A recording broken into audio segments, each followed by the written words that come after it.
جس نے خاموشی اختیار کی وہ سلامت رہا۔ میں آج تک اپنی خاموشی پر نہیں پچھتایا، جب بھی پچھتایا اپنے بولنے پر پچھتایا۔ کچھ باتوں کا جواب صرف خاموشی ہوتی ہے، اور خاموشی بہت خوبصورت جواب ہے۔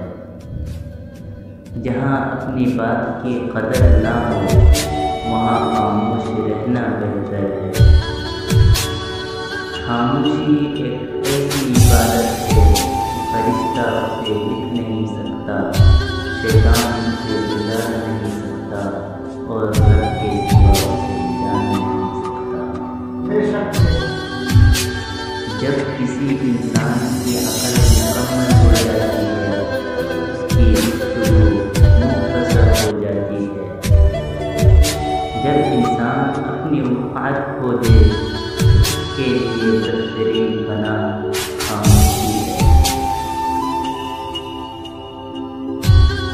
الفاظ کبھی انسان کو اس کا کھویا ہوا مقام واپس نہیں دلا سکتا۔ ہاں، خاموشی مزید تجویز سے بتاتی ہے۔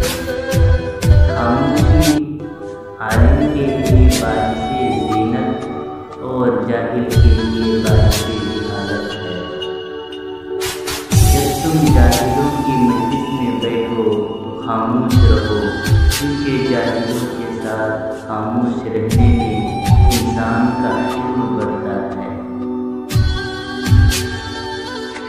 اور جب تم مولانا